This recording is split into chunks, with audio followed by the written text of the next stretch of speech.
terms of the COVID-19 epidemic, as well as a couple of quick updates on vaccines.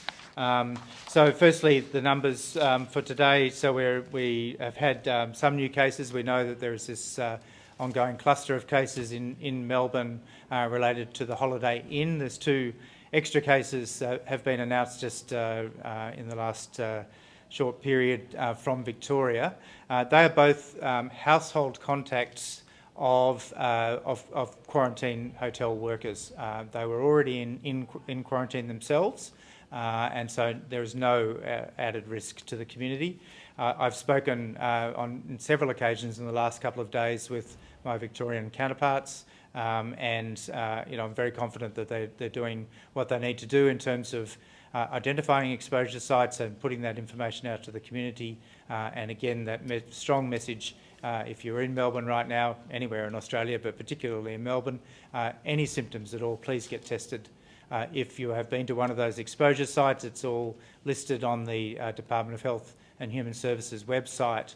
And you've been asked to get a test, please do so. If you've been asked to go into 14 days quarantine, and that's particularly related to close contacts of the quarantine workers or those that have been working in the hotel, please do so.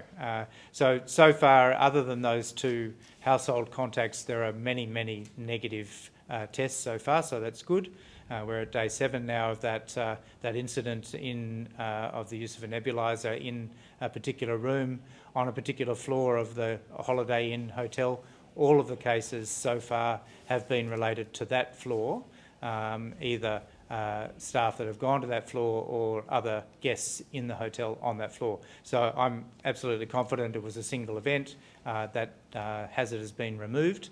And so far, now it's about making sure that anyone that might be in the community who is positive is found and isolated. So that's the issue in relation to the epidemic at the moment.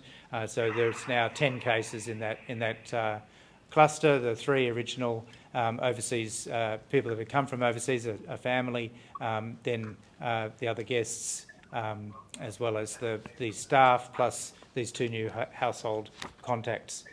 In terms of the... sorry, if you're on the phone, can you just go on mute for the moment, please? Thank you. Just in terms of the vaccine rollout, so we're absolutely on track for everything that we're looking for there. In terms of the Pfizer vaccine, we've heard overnight that the EU has listed Australia as one of the countries that it will not be blocking export from the EU of the Pfizer vaccine. That's something we already knew, but that's now confirmed. So that means there's no blockage from that point of view in terms of the vaccine arriving. We are definitely on track for the first vaccines in Australia of the already TGA-approved Pfizer vaccine before the end of February. In terms of AstraZeneca, 2 announcements overnight. One is that they're looking to increase the capacity for making AstraZeneca vaccine in Europe. So that has 2 effects. One is we're obviously looking to increase capacity for the world, but second of all, it shows that people are confident that AstraZeneca is a good vaccine, it's safe, it's effective, and having that high quality production will be very welcomed. The other element in relation to AstraZeneca was the release overnight of the interim recommendations for the use of that vaccine, the one developed by Oxford University and AstraZeneca, by the World Health Organization. So I just wanted to point out a couple of things there. Firstly, they are a very respected expert group. We have Australian experts who are part of that group and have been part of the discussions in relation to that vaccine and others. So first of all, it's effective. Second of all, it's safe. And third of all, it should be used and can be used around the world. That's the World Health Organization's view. A couple of key elements there. It has been noted that some European countries have limited the use of AstraZeneca in older people. The World Health Organization has very clearly recommended that persons aged 18 years and above, it is recommended for them to use. So no restriction in terms of age. They also reiterated that it was safe and that allergic reactions are very rare. And finally, that they do note the issue with variants of concern and whether the vaccine is effective. They are very strong in their statement that the vaccine should be used even in the presence of those variants, but that of course a coordinated approach for surveillance and evaluation of the impact of those variants on vaccine effectiveness is recommended, and a global coordinated look at that would be important. But carry on is essentially what the World Health Organization has said about the AstraZeneca vaccine, a real tick of approval. Of course, in Australia, we are eagerly awaiting the TGA's view on that. And my understanding is that they're very close to making that decision, and very shortly we'll be having that TGA approval, along with the usual guidance for the use of the vaccine in the Australian context. So I'll go to one question each, a bit limited for time today. Sure. Thanks, Professor Kelly. When quarantine workers are vaccinated here, do you think it will plug some of the leaks in our hotel quarantine program, and will that then give more confidence to bring even more Australians home? So that's a very good point. Certainly vaccines are part of and a very important tool that we have for controlling this epidemic, not only in Australia but around the world. So that World Health Organization tick for AstraZeneca is really important, because it's not just here but outside of our borders that the vaccine will be helpful in that regard. So if we can minimise or decrease the number of people coming back into Australia with the virus, and vaccine will help with that, that will help, firstly. Vaccinating our quarantine workers, which we are doing as an absolute priority. As soon as we can start the Pfizer vaccine rollout, they will be absolutely at the front of the queue. That will also help. But we've been asked, the AHPPC that I chair, that group have been asked by National Cabinet to look at a range of things in relation to quarantine. And just to be clear, it's been reported as a review of some sort. It's not a review. We're just looking at what is already a very good system, learning from whatever we've got, including the latest outbreak in Victoria, in the Holiday Inn, I should say. Learning from that and having continuous quality improvement exercises. That's what we're doing. I led a discussion of the Chief Health Officers today for 2 hours, focus exactly on that topic. As an example, from next week, we will be having every week we'll be having at least one meeting of AHPPC where I will be starting with the question, what have we learnt from quarantine this week?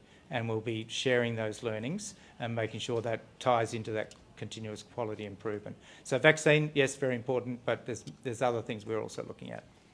Just on the WHO investigation in China, are you satisfied with or surprised by any of the answers found in Wuhan, and will the information they've gathered influence how Australia progresses with its management of coronavirus? So it's great that the WHO, together with their Chinese colleagues, have been to Wuhan. They've done a very extensive review, as I understand it. I haven't seen, and no one's seen yet because they're still working on the full report and recommendations. But the interim results are interesting, and we'll look at those, of course. But look, we are very focused on what's in front of us today and into the future, and so the vaccine rollout and the other public health responses that we have to get Australia open again during 2021 is what we're absolutely looking at, and they'll help, but that's not the main game at the moment. We'll just go to the phone now. Tamsin from the Herald Sun. Thanks, Professor. It's emerged today that a man was able to get into Victoria's hotel quarantine system. He visited a friend and dropped off a game to him. He said he didn't sign in, he wasn't told to isolate, and he didn't take a test, so they effectively had no way to trace him. How concerned are you that we're still seeing things like this happen at this point in the pandemic, and how important is it to be getting hotel quarantine right? Very important to get hotel quarantine right. I would say that we have it mostly right. We've had well over 200,000 people come through our quarantine system now, and whilst we've had over 3,000 positive cases, we've only had a very small number of incursions from hotel quarantine into the community. There's been more recently. We know about the new strain of the virus and other matters, so that's why we're going through that continuous quality improvement exercise through AHPPC to improve it. What you've described there is not ideal, of course. We want quarantine to be exactly that. It's to separate people from the wider community to minimise the chances of the virus spreading. So yes, that's not an ideal situation, and I'm sure, was it in Victoria you said? Yes, that was in Victoria. One of the quarantine hotels. Yeah, so I'm sure the Victorian authorities are looking into that, but I'll follow that up after this press conference. Thanks for raising it. Richard from the Australian. Thank you, Professor. Following on from Tamsin's question, would you agree with Victorian Premier Daniel Andrews saying that that his state has higher standards of hotel quarantine than other states?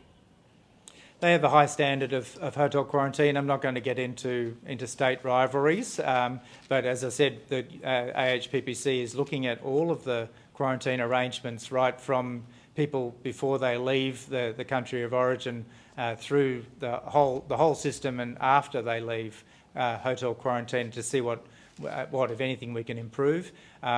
All of the states have some interesting ideas in relation to that, and we'll be working through those today and tomorrow. There's another meeting about this tomorrow, and we'll continue to see what we can do to improve.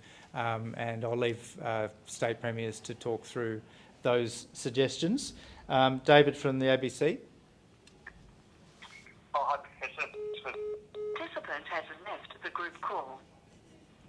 We're still seeing inconsistency when it comes to border closures, and we've seen that most recently between Victoria and South Australia over the last day or two. Do you think it's time for the states to come together and agree on a national definition of a hotspot, which would determine when borders are open and when they're closed? And is the current situation having health implications as well as implications for people's work and holidays and the rest?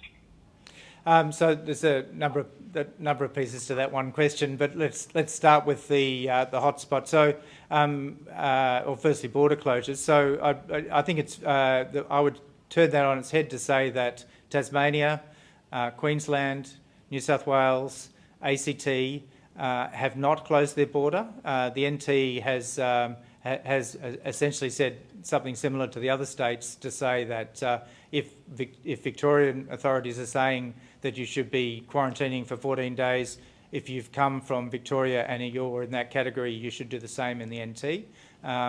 So South Australia made the decision that they felt they needed to make on their own particular circumstances with their shared border with Victoria. WA had already had a closed border with Victoria, so that's that. Yeah, look, it would be ideal to have an agreement on that, but I think we're not very far away from that agreement when you look at the response in terms of border closures.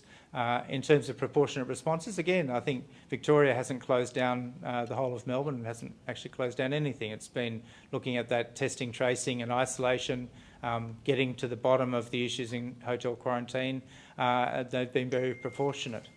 So we need to learn about the virus, we need to learn about the new variants and so forth, and that may change things over time. But at the moment, I think for the majority of Australia, it's actually working pretty well.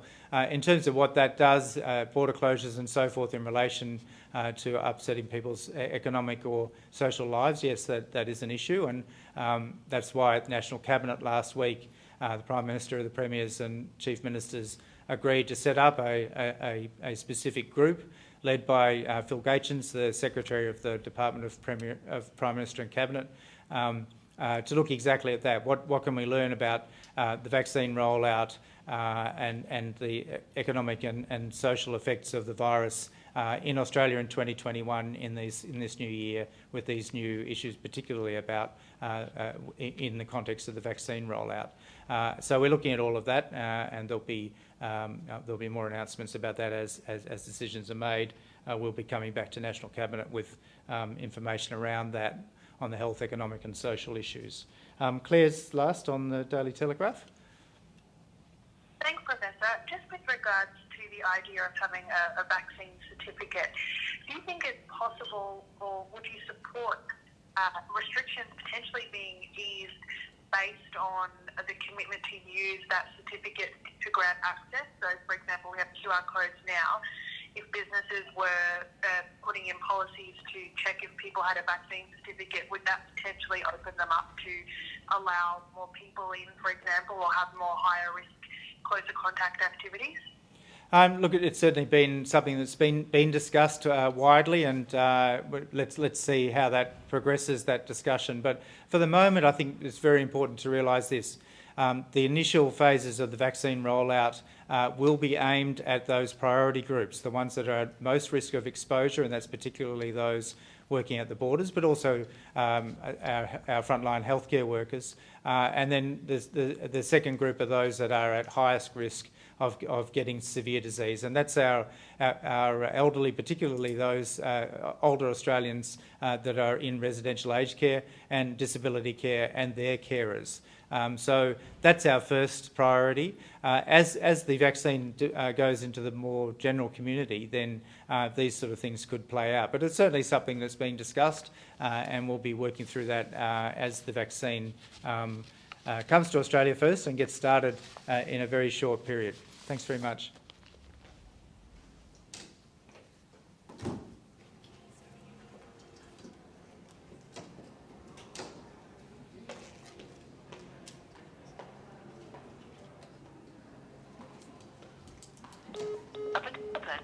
A participant has left the group call.